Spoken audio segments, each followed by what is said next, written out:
యవనస్తుల పట్ల చాలా గొప్ప ప్రణాళిక కలిగి ఉన్నాడు. దేవుడికి యవనస్తులు కావాలి. దేవుడు యవనస్తుల ద్వారానే గొప్ప కార్యం సువార్థీకరణ జరిగిస్తాడు. గొప్ప ఉద్యమాన్ని తెచ్చిన మిషనరీలు అందరూ యవనస్తులే. ఒకసారి చెప్పట్టు కూడా దేవుడు వాస్తవం. యవనస్తులు గొప్ప మిషనరీలు గొప్ప ఉద్యమం తెచ్చారు. ఎవరంటే వాళ్ళు యవనస్తులే. ఏదైనా పని చేయగలిగిన ఎవరంటే యవనస్తులే. చక్కగా పాడగలిగినవారు యవనస్తులే. పరిచయం చేయగలిగినవారు యవనస్తులే. సువార్త కొరకు తెగించి సువార్త లేని ప్రాంతాలకు వెళ్ళగలిగిన వారు ఎవరు? యవనస్తులే. దేవుని కొరకు ధైర్యంగా తమ జీవితాలను సమర్పించగలిగిన వాళ్ళు యవనస్తులే. తమ జీవితాలను సమర్పించగలిగిన వాళ్ళు కూడా యవనస్తులు కావాలి. యవనస్తులు విలువైన. అయితే ఎంత విలువైన యవనస్తుల్ని సాతాను ఏం చేస్తున్నాడు? ముండ్ల పొదలు ఏం చేస్తున్నాయి? అణిచివేస్తాడు. వాళ్ళు ఎదగకుండా, వాళ్ళు లేవకుండా, వాళ్ళు కదలకుండా, వాళ్ళు ప్రకటించకుండా, వాళ్ళు పాడకుండా, వాళ్ళు నిలబడకుండా, వాళ్ళు దేవుని కొరకు సాధనలుగా తయారు చేయబడకుండా, వాళ్ళు దేశానికి దీవెనకరంగా మారకుండా శత్రువు యవనస్తుల్ని అణిచివేసి వారి జీవితాలే వారికి భారమైనట్టు చేసి చివరికి వారే తప్పుకుంటున్నారు. చాలా కాలం క్రితం నేను ఒక విషయం విన్నాను. ఏంటంటే, ప్రస్తుతం ఉన్నట్లే కనుక ఎయిడ్స్ ఇలానే కొనసాగితే మరికొద్ది సంవత్సరాల తర్వాత భారతదేశంలో పిల్లలు, వృద్ధులు తప్ప యవనస్తులు కనపడరు అని చెప్పి. ఇక యవనస్తులను చూడలేము. దుష్టుడు ఎంత ఘోరంగా అణిచివేస్తున్నాడు చూడండి. యవనస్తులు ఎలా అణిచివేయబడుతున్నారో చూడండి. నేను ఎక్కువ వివరించడం సమయం కాదు. ఒక మాట మిమ్మల్ని అడిగితే సరిపోతుంది. దేవునికి నీ పట్ల గొప్ప ప్రణాళిక ఉన్నది. అందుకే దేవుడు నిన్ను పుట్టించాడు. ఆయనే మనలను పుట్టించను అని మన బైబిల్ చక్కగా చెప్తుంది. నా మహిమ నిమిత్తము నేను నిర్మించిన నా జనులు నా స్తోత్రమును ప్రచురణ చేస్తాడు. నేను వారిని పుట్టించాను అంట. నా మహిమ కొరకు నేను వారిని పుట్టించాను అంటే నీవు ఎందుకు పుట్టావు అంటే దేవునికి మహిమ దేకనే పుట్టావు. అంటే దేవుడికి ఒక ప్రణాళిక, ఒక వ్యక్తిని పుట్టించు. ఎస్, ఈ డానియల్ నాకు మహిమ తేవాలి, లేకపోతే ఇదిగో ఈ వ్యక్తి నాకు మహిమ తేవాలి, ఈ సిస్టర్, ఈ కుమార్తె నాకు మహిమ తేవాలని ప్రతి వ్యక్తి పట్ల దేవుడు తన మహిమ కొరకు నన్ను పుట్టించాడు. అయితే దేవుడు మనం అంత గొప్ప ప్రణాళిక పుట్టిస్తే మనం చాలా విషయాలు అణిచివేయబడతాం. ఈ రాత్రి నీ ఆత్మీయ శారీరక జీవితాన్ని అణిచివేస్తున్న పాపమెంట్ నువ్వు క్యాచ్ చేయాలి. దాన్ని రాత్రి మనం అణిచివేయాలి. ఆమేన్. ఏది నిన్ను అణిచేస్తుంది? నీ జ్ఞానాన్ని ఏది అణిచేసింది? నీ విద్యను ఏది అణిచేసింది? నీ ఆత్మీయతను ఏది అణిచేసింది? నీ ప్రార్థనా జీవితాన్ని ఏది అణిచేసింది? నీ వాక్య ప్రత్యక్షతను ఏది అణిచివేసింది? నీ సాక్ష్యాన్ని ఏది అణిచివేసింది? దేవుని కొరకు నువ్వు తయారు చేయబడకుండా ఏది నిన్ను అణిచివేసింది?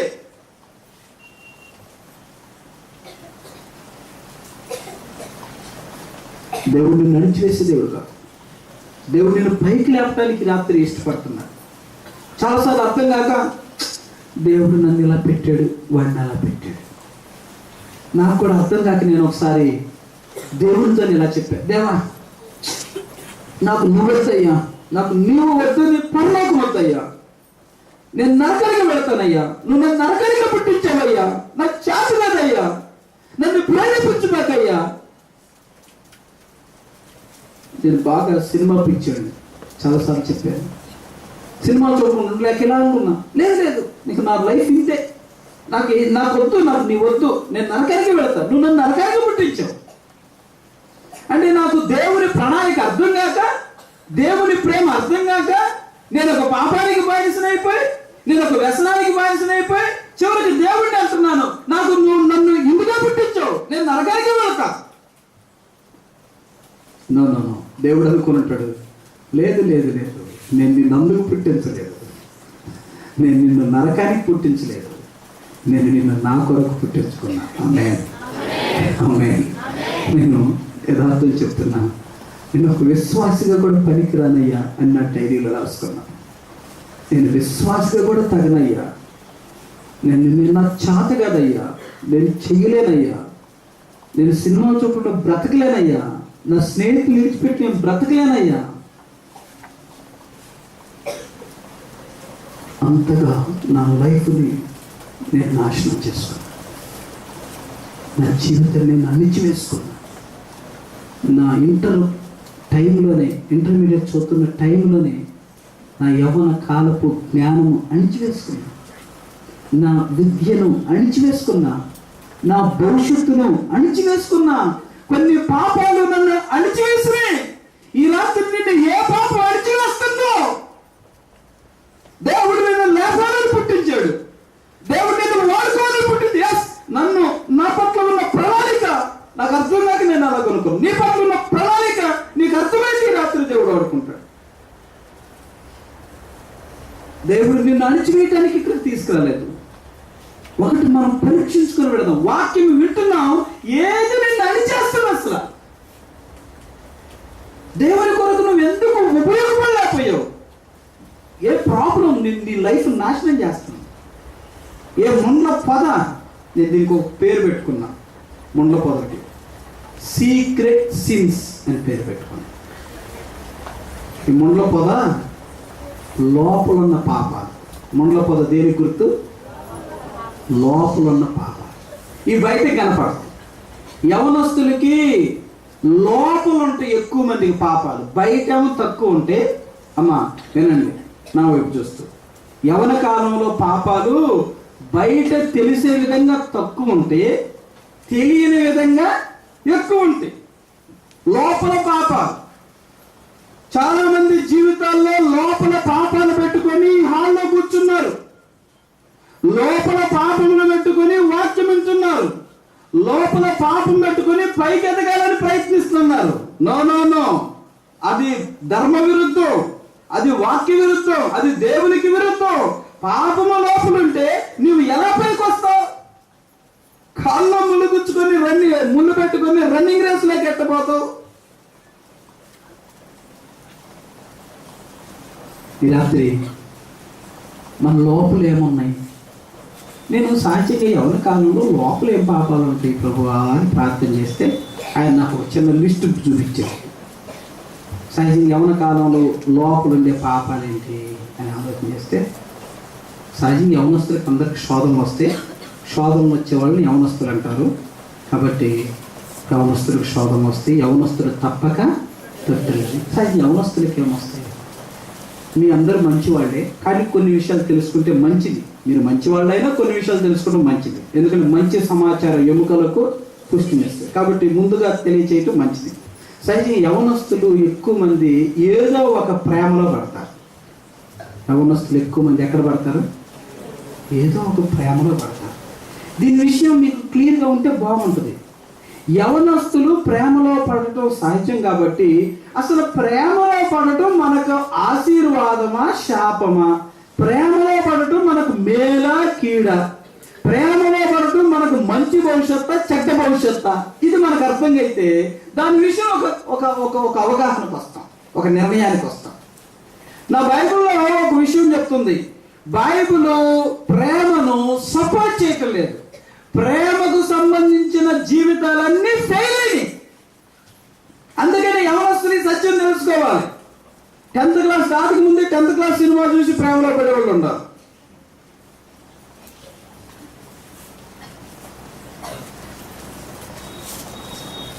యాకోబు రాహేలుని ప్రేమించాడు, ఆ ఫ్యామిలీ సక్సెస్ కాల. 14 సంవత్సరాలు కొలువు చేసి, అంటే 14 సంవత్సరాలు పేడకళ్ళు ఎత్తి ప్రేమించి పెళ్లి చేసుకుంటే 7 సంవత్సరాలే బ్రతికి చచ్చిపోయినా. యాకోబు రాహేల్ లవ్ మ్యారేజ్ సక్సెస్ కాలేదు. సంసోను దెలీలాని ప్రేమించాడు, సక్సెస్ కాలేదు. దెలీలా చేతిలోనే సంసోను చచ్చిపోయాడు. దావీదు మేకాలను ప్రేమించి పెళ్లి చేసుకున్నాడు, సక్సెస్ కాలేదు.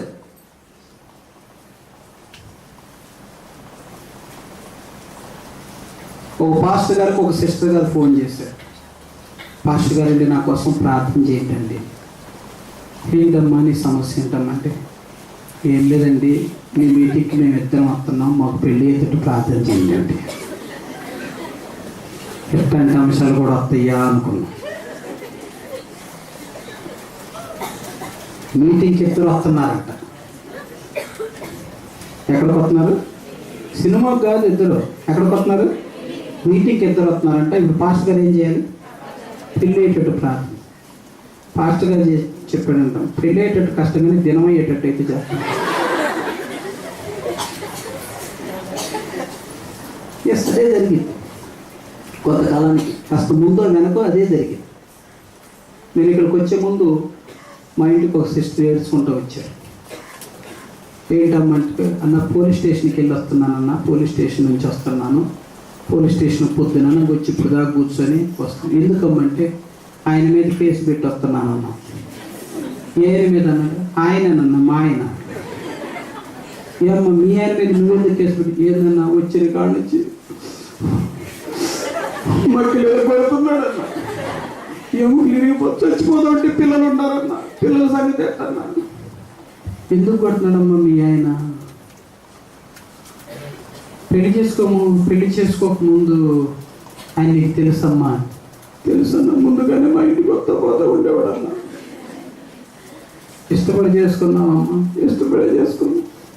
వాళ్ళ అమ్మోళ్ళు వద్దన్నా, తల్లిదండ్రులు ఆయన చేసుకుంటే నేను బతుకుతా అన్నాడు. ఎట్ట బతికిద్దంట? కాబట్టి చేసుకున్నాడు. ఇప్పుడు బతకొద్దులే అంటున్నాడు. ఇక చేసుకున్నావు కదా, ఇంకెందుకు బతకటం? చేసుకోకపోతే బతకనన్నావు కదా. దేవుని సేవకుడిగా చెప్తున్నాను, love marriages are failure marriages. It is the Bible says. నా బైబిల్ చెప్తుంది, ప్రేమ పెళ్ళిళ్ళు సక్సెస్ కాలేదు. ఒకవేళ సక్సెస్ అయితే అవ్వచ్చేమో కానీ బైబిల్ సపోర్ట్ చేయట్లేదు. నా తమ్ముళ్ళు చెల్లెళ్ళు చదువుకునే టైంలో చదువుకోవాలి, ఉద్యోగాలు చేసే టైంలో ఉద్యోగాలు. బైబిల్ చెప్తుంది, యవ్వన బిడ్డలకి దేవుడే వివాహాలు చేస్తాడు. ఆమె ఆదాము అడగలేదు, దేవుడు చేశాడు. ఇస్సాకు అడగలేదు, దేవుడు చేశాడు. వివాహాలు దేవుడే చేస్తాడు. దేవుని సేవకులు ఉన్నారు, తల్లిదండ్రులు ఉన్నారు, పెద్దలు ఉన్నారు, ప్రార్థించే వాళ్ళు ఉన్నారు. ఆ ఒక్కటి మీరు మర్చిపోండి. ఆమె ఆ ఒక్కటి మర్చిపోండి. ఏ ఒక్కటి? ప్రేమ వివాహం మర్చిపోండి. అది సక్సెస్ కాదు. ఇక్కడ ఎవరుంటే ప్రభుకు అప్పగించుకోండి. దేవుడు అంటున్నాడు, అబ్రహామా, నువ్వు ప్రేమించు ఇస్సాకుని నాకు దహన బలిగా. ఆమె ఈ కోటంలో నువ్వు ప్రేమించేదాన్ని దహన బలి చేయాలి. Amen, amen. నేను ప్రేమించేదాన్ని దహన బలి చేస్తానని చెప్పు. ప్రభు అంటున్నాడు సీమోను పేతురుతో, నీవు నన్ను ప్రేమించుతున్నావా? వీళ్ళందరికంటే ఎక్కువగా నన్ను ప్రేమిస్తున్నావా? అయితే నా పని చేయి. ఈ రాత్రి నువ్వు ఎవరిని ప్రేమిస్తున్నావు? నీ ప్రభువుని ప్రేమిస్తున్నావా, ఇంకా వేరే దాన్ని ప్రేమిస్తున్నావా? ఈ రాత్రి ఏదో ఒక కన్ఫర్మ్ రావాలి, అప్పుడే నువ్వు సక్సెస్ అవుతావు. కనుక సహజంగా మనం అణిచివేసేది ప్రేమ. చదువుకునే టైంలో ఇదేంటి, దేవుని కొరకు పనిచేసే టైంలో ఇదేంటి, చక్కగా పరిచయం చేసే టైంలో ఈ తప్పేంటి. కొందరు చక్కగా పరిచయం చేసేవాళ్ళు దుష్టుడు ఎత్తుకొని పోయాడు. ఏంటంటే అదే కారణం. ఇద్దరు వచ్చి ముందు కూర్చునేవాళ్ళు అంట చర్చిలో, ఇద్దరు పాటలు పాడేవాళ్ళు అంట. పాస్టర్ గారు ప్రార్థన చేసేప్పుడు చీట్లు రాసుకునేవాళ్ళు అంట. ఈ సంగతి పాస్టర్ గారు తెలియదు. కొద్ది రోజుల తర్వాత ఇద్దరు కనపడాల. తల్లిదండ్రులు వచ్చి పాస్టర్ గారు గొంతు పట్టుకున్నారు. పాస్టర్ గారు నీకు తెలుసు, నీ దగ్గరకు వస్తారు, ఏంటి సంగతి? పాస్టర్ గారు నెత్తిలో పట్టుకున్నారు, నాకేం తెలుసమ్మా, నాకేం తెలుసమ్మా. ఎంత ఘోరం అండి. దయచేసి మీరు చర్చి వాతావరణాన్ని కలుషితం చేయకండి. దేవుని త్యాగంతో సేవ చేసే దేవుని సేవకి చెడ్డ పేరు తేకండి. కడుపును పుట్టిన మిమ్మల్ని నవమాసాలు మోసి కని పెంచిన తల్లిదండ్రులకి కడుపు కోత పుట్టించకండి. మీ జీవితాన్ని దేవుడు దీవిస్తాడండి. ఆమేన్. దేవుడికి ఒక మంచి మంచి ప్రణాళిక ఉంది నీ పట్ల. నువ్వు కోరుకునేదానికంటే నువ్వు అడిగి ఊహించడానికి అత్యధికమైన వ్యక్తులు దేవుడు తీసుకొస్తాడు. ఆమేన్. దేవుని చేతిలో పెట్టిన జీవితం నువ్వు సక్సెస్ సాధిస్తావు. కనుక సాధ్యంగా యవనస్తులను అణిచివేసే పాపాలు. ఒకటి ప్రేమ, జస్ట్. రెండవది ఫ్రెండ్షిప్, స్నేహం. మూడవది ఫేవరిజం, సినిమాలు. నాలుగవది ఇంటర్నెట్. ఐదవది సెల్ కాంటాక్ట్. ఆరవది బ్యాడ్ బుక్స్. రాసుకున్నారనుకుంటారు. మొట్టమొదటి ఏంటి? ప్రేమ. రెండవది ఏంటి? స్నేహం. బైబిల్ చెడ్డ స్నేహాలు చెడ్డ ప్రమాదాలు తెచ్చింది. మీకు తెలుసు, అమ్నోను యెహోరాదాబు ఏలైపోయారు. కనుక మీ ఫ్రెండ్షిప్ ఎలాంటిదో చూడు. నీ ఫ్రెండ్ ఆత్మీయుడా, శరీరా? నీ ఫ్రెండ్ సినిమా పిచ్చాడా, ప్రార్థన పిచ్చాడా? నీ ఫ్రెండ్ నీకేమి ఎక్కువ విషయాలు నీకేం చెప్తున్నాడు? నీ ఫ్రెండ్ నువ్వు ఎక్కడ ఉంటున్నారు? ఏది ఇంట్రెస్ట్గా ఉంటుంది? కాబట్టి మంచి ఫ్రెండ్ని ఎన్నుకో. ఈ లోకంలో మంచి ఫ్రెండ్ లేడని చెప్పాలేమో. యేసుక్రీస్తు నిజమైన స్నేహితుడు. ఆయన్ని స్నేహించు, యేసును స్నేహించు. ఆయన మహాయంగా కాని అరణ్యంలో కూడా ఆయన నిన్ను స్నేహిస్తాడు. తగ్గిపోయిన కుమారుడు చెడ్డ స్నేహాలు పెట్టుకున్నాడు, జీవితం నాశనం చేసుకోడు. తర్వాత ఫేవరిజం, సినిమా పిచ్చి. ఈ మధ్య బాగా చాలా మందిని కదిలించిన ఒక వార్త. ఉదయ్ కిరణ్ ఆత్మహత్య చేసుకున్నాడు. Cinema hero. గుండెదారి గల్లంత అయింది అనుకుంటా ఆయనకి. ఎందుకు చేసుకున్నాడు ఆత్మహత్య? చాలా మందిని గల్లంత చేశాడుగా, చాలా గుండెలు జారిపోయినాయిగా. అతని గుండె ఎందుకు జారింది ఇప్పుడు?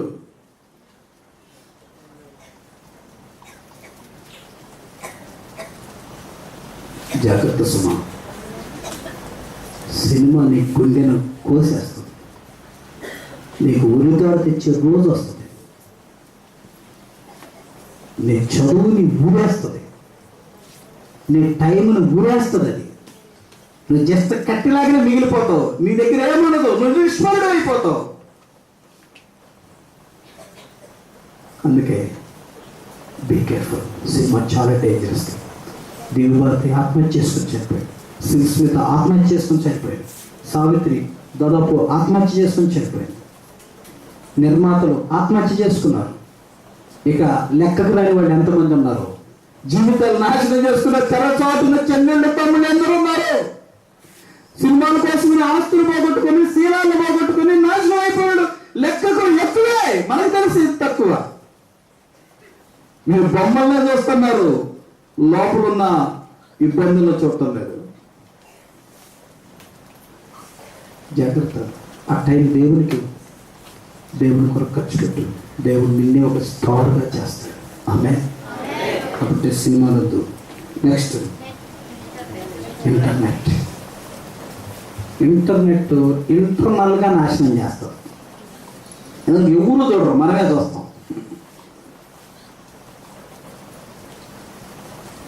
చాలా మంది నెట్లో పడుతున్నారు. ఇప్పుడు ఎక్కడ పడుతున్నారు? నెట్లో. వాళ్ళకి చదువు అసలు అవ్వదు, చదువు మీద ఇంట్రెస్ట్ ఉండదు. కానీ వాళ్ళ ఇంట్లో ఒకటే గొడవ ఏంటంటే, నాకు కంప్యూటర్ కొనిపెట్టు నేను చదువుకోవాలి, నాకు కంప్యూటర్ కొనిపెట్టి నేను చదువుకోవాలి, నాకు కంప్యూటర్ కొనిపెట్టి నేను చదువు. వాడు అయ్యా నీకు చదువు అంటే ఇంట్రెస్ట్ ఉండదు, కంప్యూటర్ కొనిపెట్టుకొని చదువుకోవాలంటాడు. ఏందయ్యా అంటే వాడు అసలు ఉద్దేశం కంప్యూటర్ చదువు కోసం కాదు, ఇంటర్నెట్ కోసం. ఇంటర్నెట్టే ఇంటర్నల్ పాపాలకు కారణం. ఇంటర్నెట్టే రహస్య పాపాలకు కారణం. ఇంటర్నెట్టే అపవిత్ర ఆలోచనలకు కారణం. ఇంటర్నెట్లో చాలా మంది మేలు కంటే కీడును ఎక్కువ అనుభవిస్తున్నారు. అది అవసరమే, దేవుడిచ్చిన సాధనమే. కానీ అది నువ్వు సరిగా దాన్ని మిస్యూజ్ చేసుకుంటే నువ్వు మిస్యూజ్ అయిపోతావు.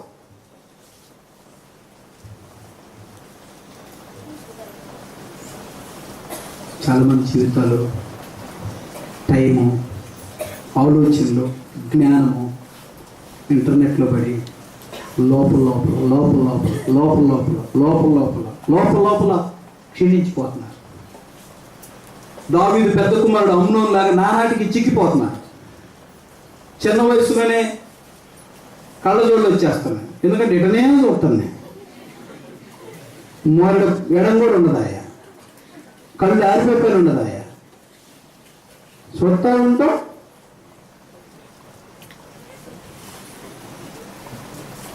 జాగ్రత్త సుమా, నువ్వేం చేస్తున్నావో నీ జీవితం ఆలోచించి. నీ తల్లిదండ్రులు తిరిగిపోవచ్చు, నువ్వు ఎవరినో మోసం చేయట్లేదు, నిన్ను నువ్వు మోసం చేసుకుంటున్నావు. మనం అనుకుంటున్నాం నా సంగతి ఎవరికి తెలియదు, ఎవరికి తెలియదు, దేవుడు కూడా తెలియదు. దేవుడికి తెలిసినా తెలియపోయినా అది మ్యాటర్ కాదు. కానీ అసలు నీ జీవితం నీవే నాశనం, ఎవరికి తెలియకుండా నువ్వే నాశనం చేసుకుంటున్నావు. ఎవరికి తెలియకుండా నీ చదువు నువ్వే నాశనం చేసుకుంటున్నావు. ఎవరికి తెలియకుండా నువ్వే నరకానికి వెళ్ళిపోతావు. ఎవరికి తెలియకుండా నువ్వే రోగాలు తెచ్చుకుంటావు. జాగ్రత్త, అది మంచికి వాడటానికి ఉపయోగించుకోండి. లాస్ట్ థింగ్ ఏంటి? Self contact. జాగ్రత్త సుమా, పేదవాళ్ళకు కూడా ఇది అందుబాటులో ఉంది. పోయినసారి చెప్పాను అనుకుంటా, నరసరావుపేటలో నేను ట్రైన్లో ఉన్నాను. ఒకతను కర్ర చివరి 2 పెట్టెలు ఉన్నాయి, పరిగెత్తుకుంటూ సెల్లో మాట్లాడుతున్నాడు. కనుక సెల్ ఇప్పుడు చాలా అందరికీ దగ్గరకు వచ్చేసింది. కాగితాలు ఎరుకున్నాడు కూడా, నేను ఈ ఊర్లో ఏరుతున్నాను, నువ్వు ఏ ఊర్లో ఏరుతున్నావురా అని అడుగుతున్నాడు అంట. కాగితాలు ఏరుకునే వాళ్ళకి కూడా సెల్ వచ్చేసింది. ఇప్పుడు సెల్ విశేషం కాలేదు, తక్కువ రేట్లో వస్తున్నాయి. సెల్ జాగ్రత్తగా వాడాలి. ఒక మాట చెప్పాలనుకుంటున్నాను, నేను మర్చిపోకూడదు. శ్రీ చైతన్యలో చదివే స్టూడెంట్స్కి దగ్గర సెల్స్ ఉండవు, అవునా కాదా? చదువుకునే పిల్లలకి హాస్టల్స్లో కాలేజీలో ఉండే పిల్లలకి సెల్లు అనుమతించరు. అక్కడ అడ్మినిస్ట్రేషనే చూస్తారు, తల్లిదండ్రులు కూడా పర్మిషన్ మీదే మాట్లాడాలి. ఈ 3 రోజులు యవనస్తులకి సెల్తో పని లేదు. ఆమేన్. మీ సెల్లన్నీ తీసి మీ ఆత్మీయ తల్లికి తండ్రికి ఇవ్వండి, మీకు సెల్ అక్కర్లేదు. ఎందుకంటే దాని ద్వారా చాలా పెద్ద ప్రమాదం ఉంది. గత 1-2 సంవత్సరాల క్రితం ఇక్కడికి నేను దొనకొండ నుంచి ఒక సోదరుని తెచ్చాను, సుందర్ అనే సోదరుడు. ఒకరోజు వాక్యం విన్నాడు, 2వ రోజు వాక్యం వింటున్నాడు, 3వ రోజు వాక్యం వినాలి. పగలు వాక్యం విని అన్న నేను వెళ్ళిపోతానని అన్నాడు. 2 కాళ్ళు లేవు అతనికి సరిగా. నువ్వు ఎట్లా వెళ్తావయ్యా? వద్దులేనైనా ఉండయ్యా అన్న. లేదన్నా నేను ఆల్రెడీ ఫోన్ చేశాను, మా ఫ్రెండ్ గుంటూరులో ఉన్నాడు, రమ్మన్నాడు, నేను వెళ్తానని. అతనే నన్ను ట్రైన్ ఎక్కిస్తాడు, తీసుకెళ్తాను. కాబట్టి సెల్ఫ్ కాంటాక్ట్ అతన్ని మీటింగ్లో లేకుండా తీసుకెళ్ళింది. వాక్యం వినాల్సిన టైంలో వినలా, గ్రహించాల్సిన టైంలో గ్రహించలా, మార్పు చెందాల్సిన టైంలో మార్పు చెందలా. దగ్గర 1 సంవత్సరం గడిచిపోయింది. రేపు అతను బర్త్డే రోజు వాళ్ళ తల్లిని అడిగాడంట, అమ్మా ఈరోజు నా బర్త్డే పార్టీ చేసుకోవాలి నా ఫ్రెండ్స్తో, నాకు డబ్బులు కావాలి ఇవ్వని. ఆ తల్లి ఆ పిల్లలకు తండ్రి లేడు, పెద్ద కుమారుడు, ఎంతో ప్రేమతో తనకి ఎంతో ఖర్చు పెట్టేది. అతను వాడే ఒక షర్టు ఖరీదే 2000 అవుతుంది. ఆ తల్లి ఏంటంట, అతనికి ఒక దుర్వ్యసనం ఉంది, స్నేహితులతో త్రాగుతాడు, డబ్బు ఖర్చు పెడతాడు. అయ్యా నువ్వు అది కూడా నా బర్త్డే పార్టీ నేను హైదరాబాద్లో చేసుకోవాలి నా ఫ్రెండ్స్తో అన్నాడంట. సాయంత్రం టైం అయినా ఇప్పుడు ఎట్ట హైదరాబాద్ పోతావు, నీవు డబ్బులు ఇస్తే నువ్వు వేస్ట్ చేసుకుంటావు, నేను రేపు ఉదయాన్నే ఇస్తానయ్యా అన్నాడు. అయితే నాకు డబ్బులు ఇస్తావా ఇవా గొడవ పెట్టుకున్నాడు. చెప్పింది, నేను మాత్రం ఈ నైట్ ఇవ్వను, ఉదయాన్నే ఇస్తాను, నీకు రేపు బర్త్డే రేపు చేసుకోను. అతను వాళ్ళ ఇంట్లో అతనికి ఒక స్పెషల్ రూమ్ ఉంది, ఆ రూమ్లో పడుకున్నాడు. రోజు పడుకుంటాడు, అతనే పడుకున్నాడు. ఉదయం తర్వాత బర్త్డే, ఇంట్లో వాళ్ళందరూ సంతోషంగా ఆ పండుగ, పుట్టినరోజు పండుగ చేద్దామని చూశారు. లెగుస్తాను చూశారు, ఎంతగా లెగొట్టులా. ఇక తలుపు కొడుతున్నాడు, సుందర్ సుందర్ సుందర్ తలుపుది, సుందర్ తలుపుది, సుందర్ తలుపుది. నో, సుందర్ శబ్దం చేయటం లేదు. వీళ్ళకి టెన్షన్ పడుతుంది, భయం వేస్తుంది. ఏంటి పుట్టినరోజు పండుగ చేసుకోవాలి, లెగొట్టలేదు ఏందని.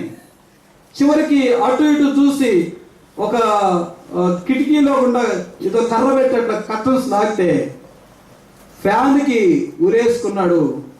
అలానే నాలిక బయట పెట్టి తన ప్రాణాన్ని కోల్పోయాడు. భర్త లేక ఆ తల్లి ఆ కుమారుని పెద్ద కుమారుని ఎంతో ప్రేమతో పెంచుకుంది. ఏం చేయాలి? తలుపులు పగలగొట్టి తీస్తే వాళ్ళ గుండెలు జారిపోయింది. పుట్టినరోజు చచ్చిన రోజు అయిపోయింది సుందర్ది. కోటీశ్వరుడు, డబ్బుంది, ఎంతో భవిష్యత్తు ఉన్నది, మంచి పెళ్ళి ఉన్నది, తోబుట్టులు ఉన్నారు, ఎంజాయ్ చేసే వయసు ఉన్నది. కానీ సుందర్ లేడు. ఎందుకు లేడు?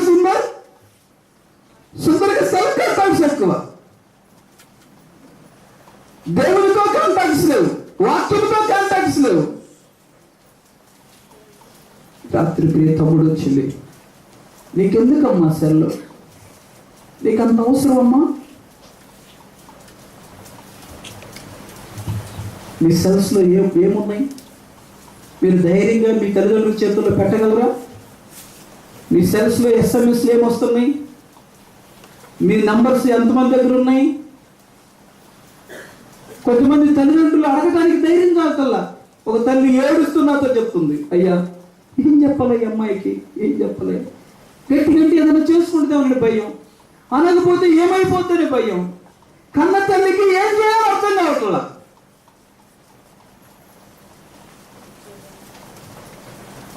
ఈ మొదటి రాత్రి నీ సెల్లే నిన్ను నడిచేస్తుందేమో, నీ నెట్టే నిన్ను నడిచేస్తుందేమో, నీ బ్యాడ్ బుక్స్, నువ్వు బూత్ పుస్తకాలు చదివి అలవాటు ఉందేమో, అవే నిన్ను నడిచేస్తున్నాయేమో. దేవుడు నీకు ఒక ఫ్యూచర్ ఇవ్వాలని ఆశపడుతున్నాడు. దేవుడు నీకు ఒక మంచి భవిష్యత్తును దాచిపెట్టాడు. నీకు మంచి జీవిత భాగస్వాములను దాచిపెట్టాడు. నువ్వెందుకు ముందుగానే నాశనం అవుతావు? నిన్ను అణచివేసే దానిని ఈ రాత్రి అణచివేయదుగాక. ఆమేన్. ఒకసారి చివరిగా మనం మంచి